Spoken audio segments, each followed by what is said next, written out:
Assalamualaikum warahmatullahi wabarakatuh.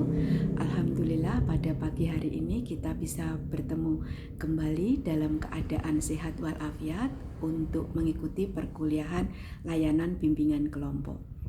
Pada materi awal atau pembahasan yang pertama ini kita akan mengkaji konsep dasar layanan bimbingan kelompok. Perlu saudara ketahui bahwa layanan konseling dapat diselenggarakan baik secara perorangan maupun secara kelompok. Secara perorangan, layanan konseling dilaksanakan melalui konseling perorangan atau istilahnya konseling individual. Sedangkan secara kelompok melalui layanan bimbingan kelompok atau kita sebut dengan BKP, dan layanan konseling kelompok kita sebut dengan KKP. Kedua layanan kelompok ini menggunakan peserta dalam bentuk kelompok dengan konselor sebagai pemimpin kelompok. Jadi dalam layanan bimbingan kelompok atau konseling kelompok ada istilah pemimpin kelompok yaitu konselor dan anggota kelompok yaitu konseli. Gitu. Saudara-saudara, bimbingan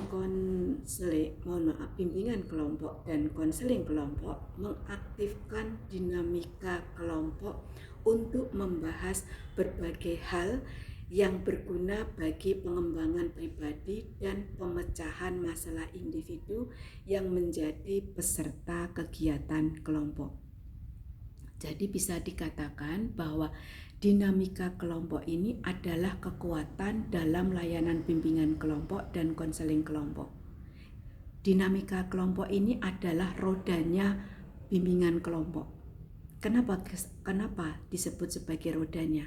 Karena semakin aktif dinamika kelompok, semakin hidup dinamika kelompok, semakin interaktif dinamika kelompok, maka bisa dipastikan bahwa bimbingan kelompok itu berjalan efektif bahkan berhasil. Tetapi dinamika kelompoknya pasif, dinamika kelompoknya tidak hidup, maka bisa dipastikan bahwa layanan bimbingan kelompok ini tidak berhasil atau tidak berjalan dengan efektif.